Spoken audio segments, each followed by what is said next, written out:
వందనాలు. Formative assessment FA తెలుగులో నిర్మాణాత్మక మూల్యాంకనం.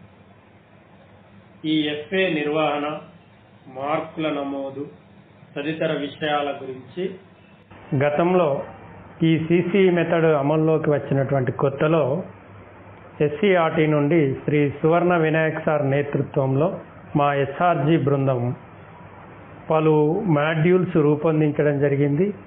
అవి అన్ని పాఠశాలలకు చేరవేయడమే కాక పలు శిక్షణ కార్యక్రమాల్లో ఉపాధ్యాయులకు ఈ సమాచారాన్ని సమగ్రంగా అందించడం జరిగింది. అందరూ ఈ FA నిర్వహణ విధానం గురించి పూర్తి అవగాహనతో ఉన్నారు.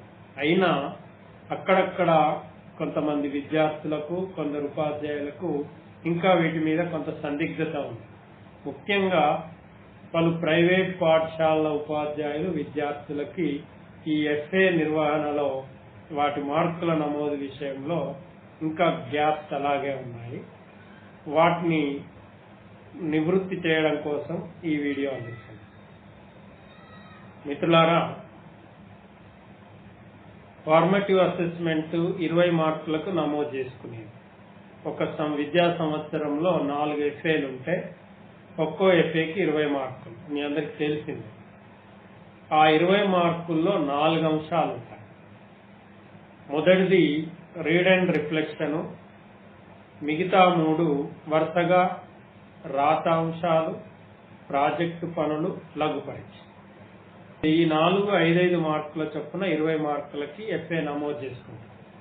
అయితే తెలుగు, హిందీ, ఇంగ్లీష్ ఈ 3 సబ్జెక్టులకి అంటే లాంగ్వేజెస్కి మొదటి మనం పుస్తక సమీక్ష నిర్వహిస్తాం. తెలుగు, హిందీ, ఇంగ్లీష్కు మాత్రం పుస్తక సమీక్ష నిర్వహణ ఉంటుంది.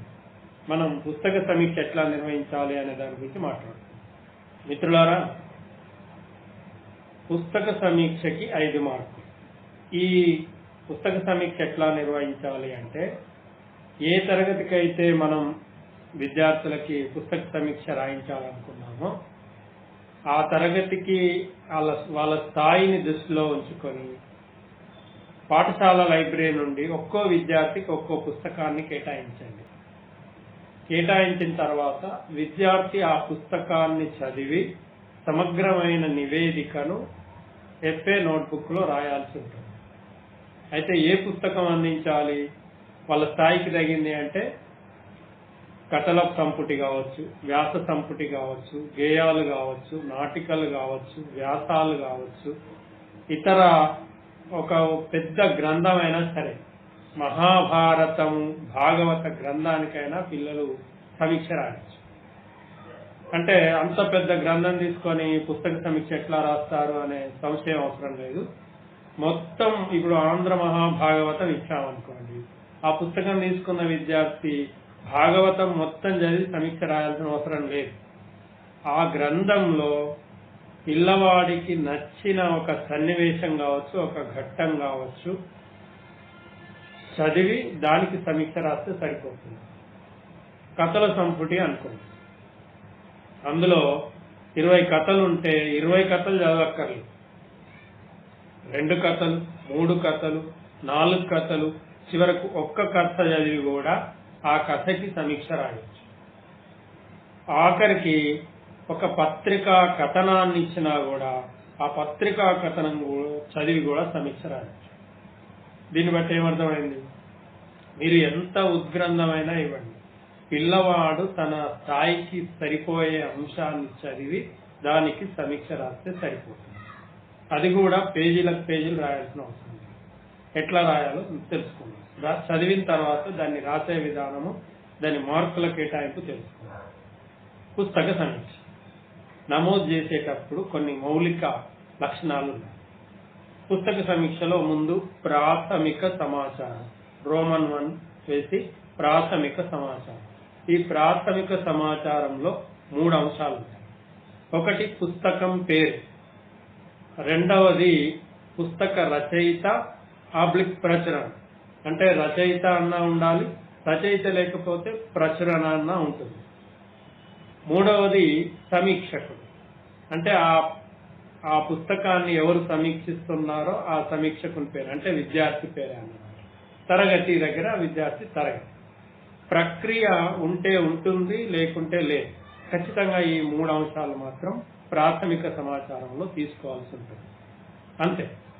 తర్వాత మళ్ళీ రోమన్ 2 నివేదిక.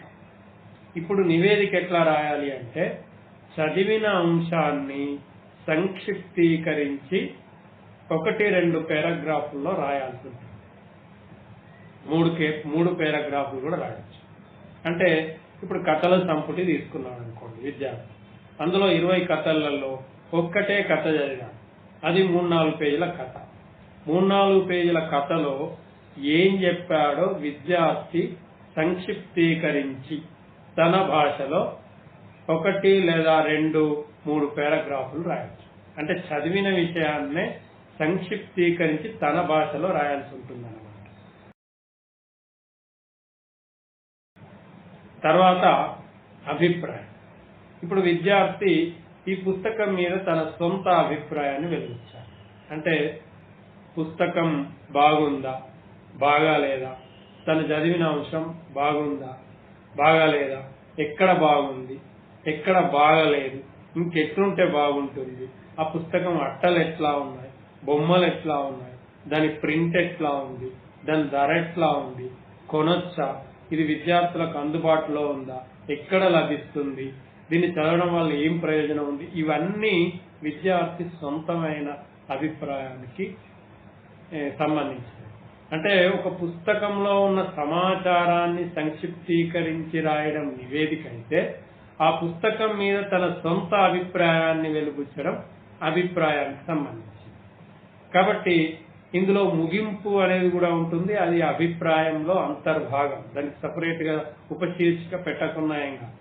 అంటే ఇదంతా ఈ పుస్తకం ఎక్కడ బాగుంది, ఎక్కడ బాగలేదు, అట్టలు, బొమ్మలు ఇవన్నీ చెప్తూ చివరికి వచ్చిన తర్వాత ఈ పుస్తకం మన పాఠశాల గ్రంథాలయంలో లభిస్తుంది, లేదా మార్కెట్లో 20 రూపాయలకు లభిస్తుంది, కొనుక్కొని చదవచ్చు, ప్రతి విద్యార్థి చదవాల్సిన పుస్తకం అని ఏదో ఒక ఇట్లాంటి సూచనతో ముగింపు ఇవ్వడం అవసరం. ఇది 1-2 పారాగ్రాఫులు రావచ్చు. అంటే అభిప్రాయం ఎంత విస్తరిస్తే విద్యార్థిలో విశ్లేషణాత్మక నైపుణ్యం అంత విస్తరిస్తున్నట్టు. అందుకోసం మనం పుస్తక సమీక్ష పెట్టాం. మున్ముందు విద్యార్థి ఎస్ఏ పరీక్షకి, సమ్మేటివ్ అసెస్మెంట్ పరీక్షకు సన్నద్ధం అవుతాడు కాబట్టి ఆ పరీక్షలో ఆలోచనాత్మక ప్రశ్నలే వస్తాయి. విద్యార్థి సొంతంగా ఆలోచించి విశ్లేషించే సమాధానాలు రాయాల్సి ఉంటుంది. కాబట్టి అలాంటి ప్రశ్నలు ఎదుర్కోవాలంటే విద్యార్థికి ఒక విషయాన్ని సంక్షిప్తీకరించి రాయడం, విశ్లేషించి రాయడం, అవసరమైతే విపులీకరించి రాయడం అనే నైపుణ్యం విద్యార్థికి అవసరం. అది పెంపొందించడం కోసం రేపు ఆ పరీక్షల్లో అలాంటి సమాధానాలు రాయడానికి ప్రాక్టీస్ గా ఈ పుస్తక సమీక్ష రాయిస్తే రేపు ఆ ప్రశ్నలకు జవాబులు రాయగలిగే నైపుణ్యం అలవడుతున్నారు. ఆ దృష్టితో మనం పుస్తక సమీక్ష పెట్టాం. ఏదో కేవలం 5 మార్కులు ఇవ్వడం కోసం ఏదో ఒకటి పెట్టాలి కాబట్టి పెట్టింది కాదు. దీని వెనుక దీని ఆంతర్యం. ఇప్పుడు మార్కుల కేటాయింపు. ఇప్పుడు 5 మార్కులకి నమోదు చేయాలి అంటే విద్యార్థి ప్రాథమిక సమాచారం రాస్తే 1 మార్కు ఇస్తాం. అట్లాగే నివేదికకి 2 మార్కులు ఇస్తాం, అభిప్రాయానికి మరో 2 మార్కులు, మొత్తంగా 5 మార్కులు. ఇది 10 మార్కులకు నమోదు చేసుకుంటే రెట్టింపు. ఈ 10 మార్కులు వేసుకొని మళ్ళీ 2తో భాగించి 5కే నమోదు చేయాలి. కాబట్టి ఇదంతా ఇబ్బంది అవసరం లేదనుకుంటే నేరుగా 5 మార్కులకి మీరు పుస్తక సమీక్షకు మార్కులు వేసుకోండి. మరో విషయం ఏంటంటే మార్కులు కేటాయించేటప్పుడు పుస్తక సమీక్షకు ప్రదర్శనకు కూడా మార్కులు ఉంటాయి.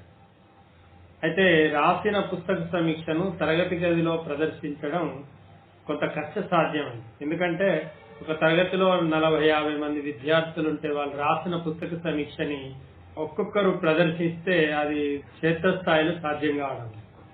నిజానికి ప్రదర్శనకి మార్కులు అనేది ఉన్నా కూడా ప్రదర్శన సాధ్యం అవుతలేదు కాబట్టి దాన్ని మినహాయించాం.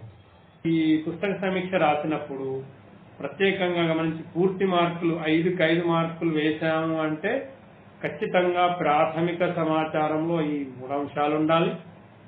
ఖచ్చితంగా నివేదిక చదివిన అంశాలనే సంక్షిప్తీకరించి 1, 2, 3 పారాగ్రాఫుల్లో రాయాలి. అభిప్రాయం తన సొంతంగా వ్యక్తీకరించింది అయి ఉండాలి. మొత్తంగా అక్షర దోషాలు లేకుండా ఇవన్నీ నియమాలు పాటించి ఉంటే ఖచ్చితంగా పూర్తి మార్కులు 5కి 5 వేయచ్చు. ఇందులో ఎక్కడైనా లోపాలు ఉంటే ఆ రేషియోలో మార్కు తగ్గించడం ఉంటుందన్నమాట. ఇది దృష్టిలో పెట్టుకుంటే పుస్తక సమీక్ష రాయడం పిల్లలకి తేలికవుతుంది. మీరు పత్రికా కథనాన్ని చదివినా కూడా ఆ పత్రికా కథనంలో ఉన్న సమాచారాన్ని సంక్షిప్తంగా 1, 2 పారాగ్రాఫుల్లో చెప్తే అది నివేదిక అవుతుంది. దాని మీద సొంత అభిప్రాయం చెప్తే అభిప్రాయం అవుతుంది. ప్రాథమిక సమాచారం యథాతథంగా ఉండనివ్వండి. ధన్యవాదాలు.